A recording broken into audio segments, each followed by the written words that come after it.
Salut à tous, j'ai lu, j'en parle spécial consacré à Watchmen et à Doomsday Clock. Ah mais c'est quoi cette tenue là? Oh non, faut changer.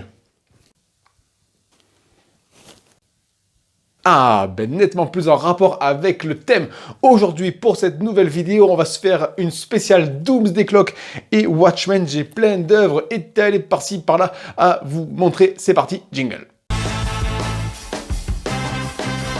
Alors, l'univers Watchmen est énorme, on a plein de choses à voir. Je commence avec Doomsday Clock, c'est ce qui nous intéresse aujourd'hui. C'est écrit par Geoff Johns et illustré par Gary Frank, le génial Gary Frank que j'aime beaucoup. Et en fait, c'est la suite de Watchmen, ça on va le voir juste après. Que dire de ce Doomsday Clock? J'ai mis du temps à me lancer dans la lecture. Au départ, je voulais pas l'acheter, je voulais pas le prendre, parce que j'ai tellement adoré Watchmen que je ne voulais pas voir de suite, je voulais pas en entendre parler. Il y a eu plein de commentaires, il y a eu du bon et du moins bon, il y a eu un petit peu tout qui a été dit dessus. Je me suis dit, allez, lance-toi, c'est quand même Watchmen, c'est l'univers Watchmen, c'est quand même Gary Frank, Geoff Johns n'est pas n'importe qui, vas-y, lance-toi. Et eh bien, il y a du bon et il y a du moins bon. Si Doomsday Clock était un élève, ça serait peu mieux faire. Il y a des bonnes choses, mais il y en a aussi à jeter. Je trouve que l'intégration des personnages Watchmen dans l'univers d'ici, puisque c'est ça dont il s'agit, les deux mondes vont se télescoper. C'est là qu'est le problème. Je vais d'abord vous dire ce qui est négatif et après je vous dirai ce qui est positif. Moi, ce que je trouve négatif à ce Doomsday Clock, le problème c'est que ça vient télescoper la continuité de DC. Ça, je sais pas si vous le savez, mais je vous le répète, je suis pas un fan inconditionnel de la continuité parce que je trouve que ça alourdit les récits et ça bride les créateurs. Donc voilà, ça c'est le problème, c'est-à-dire qu'on ne peut pas faire tout et n'importe quoi avec les personnages que sont Superman, Batman. Voilà, ils ont un passé propre et il n'y a rien ne pourra le changer. Donc ça c'est dommage, c'est le point négatif. Autre point négatif, c'est...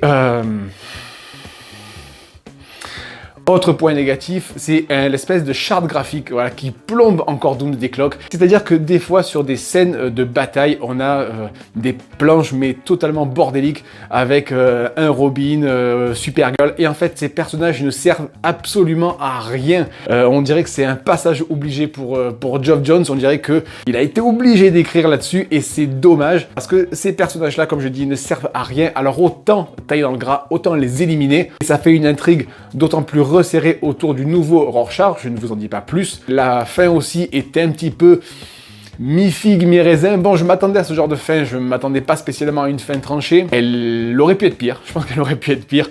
Mais voilà, bon, quoi qu'il en soit, peut mieux faire. Après, au niveau des points positifs, Gary Frank. Déjà, Gary Frank, c'est absolument sublime. J'aime beaucoup ses planches, j'aime beaucoup son trait. On dirait un peu le dessin de Dave Gibbons, le dessinateur original de Watchmen, qui aurait bien vieilli. Et je trouve en ça le choix de Gary Frank très judicieux. Encore au rayon des satisfactions, il y a la confrontation entre Ozymandias et Lex Luthor qui est excellente parce que ce sont deux véritables cerveaux qui s'affrontent, qui s'aident mais qui aussi se trahissent. Donc ça c'est vraiment bien. J'ai beaucoup aimé cette confrontation là et donc il y a des espèces d'alliances, de rencontres entre des personnages de Watchmen et de DC qui est vraiment très bien. Après je trouve que la rencontre entre Superman et le Docteur Manhattan tombe un peu à plat. Voilà, en soi, ça c'est un petit peu dommage. Alors je trouve par contre que ça fait super bien dans une bibliothèque. L'objet, hop, là je le soulève, l'objet est beau, je trouve ça bien, je trouve ça super. Le dos a de la gueule. Donc voilà, plutôt satisfait d'avoir lu ce Doomsday Clock, mais malgré tout, je reste sur une idée principale, c'est que Watchmen aurait dû rester un comics unique, isolé, parce que c'est très difficile de faire une suite à ce chef-d'œuvre qui est Watchmen. C'est un culte, il y en a beaucoup l'aiment, d'autres ne l'ont pas aimé. Moi je l'adore, mais voilà, c'était un petit peu casse-gueule de faire une suite à Watchmen. Et avant de voir le reste des œuvres consacrées à l'univers Watchmen, voici quelques aperçus de ce que donne Doomsday Clock.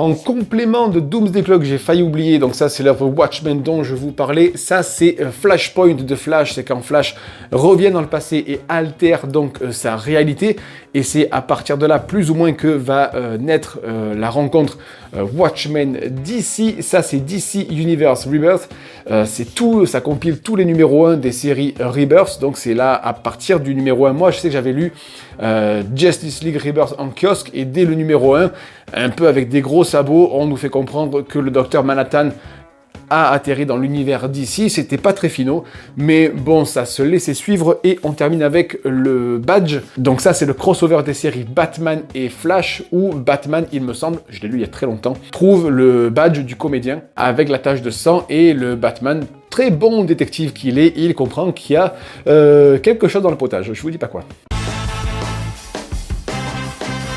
Pour ce qui est des autres œuvres de l'univers Watchmen, on commence par le best, la bible, tout ce que vous voulez. Watchmen de Alan Moore et Dave Gibbons, ça c'est génial. Moi j'ai quasiment commencé les comics par ça. C'est absolument fabuleux. Il faut lire Watchmen parce que ça met un gros coup de balai aux super-héros tels qu'on le connaît. Ensuite, Watching the Watchmen, c'est le making-of du comics Watchmen, donc c'est un excellent complément si vous avez aimé l'univers Watchmen.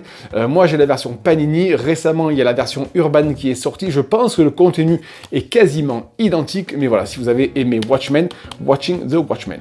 Ensuite, Before Watchmen, comme son nom l'indique, même si vous n'avez pas fait énormément d'anglais, c'est ce qui se passe avant Watchmen, et donc c'était des kiosques qui sont, c'était une série de 7 kiosques qui sont sortis avec quasiment tous les plus grands noms du comics, Straczynski, de mémoire, Bermero, voilà, Azzarello, il y en a plein, j'en oublie, mais voilà, donc c'est 7 numéros qui reviennent sur les personnages phares du comics, Manhattan, Rorschach, le hibou, les Minutemen, etc., etc. Et il était sorti les versions alternatives noir et blanc que j'ai aussi. Il n'y a pas moyen que je la laisse passer. Voilà, ça c'est Before Watchmen. Un petit crochet, qu'il est tout petit. Watchmen Now, ça c'était sorti chez Haydon Édition de Aurélien Lemans. Donc ça c'est une analyse sur le comics Watchmen, mais aussi sur le genre super-héros. Assez difficile d'accès, j'avais eu un peu de mal à rentrer dans ce livre. Attention, il n'y a pas d'image. Un petit complément, par contre ça, il faut être ultra fan du comics Watchmen. Je continue, et c'est bientôt la fin, avec Watchmen The Film Companion. Ça, c'est le making-of du film. Vous avez plein de photos du film. Ça aussi, c'est très très bien. Moi, je me suis régalé. Attention, attention, attention, mesdames et messieurs. C'est en anglais. Je ne l'avais pas payé cher. Je l'avais payé, je crois, 5-6 euros. C'est pas grand-chose. Voilà, Watchmen The Film Companion en anglais, avec les photos du film, qu'elles sont jolies. Et je termine avec la série Rorschach qui est sortie aux États-Unis. Ça, c'est du single VO. C'est écrit par Tom King et dessiné par George Fornes. Alors Tom King, je le déteste, c'est pas compliqué. Tout ce qu'il a fait, je trouve ça soporifique. J'ai quasiment rien aimé. Par contre, George Fornes, j'aime beaucoup. Il a un style assez classique. Il a fait du Daredevil. Voilà, ça peut bien convenir à cette série Rorschach chez DC. J'ai lu le premier chapitre. Je n'ai pas encore lu les autres. Comme Watchmen, il y aura 12 numéros. Je n'ai lu que le premier. Je ne peux pas encore me prononcer sur cette série. Vous pouvez vous abonner à ma chaîne YouTube ici, ou alors regarder une autre de mes vidéos par là. C'était l'inverse. Merci à tous d'avoir regardé cette vidéo. Bien évidemment, vous pouvez liker, commenter, partager cette vidéo à loisir comme d'habitude. Vous pouvez vous abonner à ma chaîne YouTube juste ici, ou alors regarder une autre de mes vidéos par là.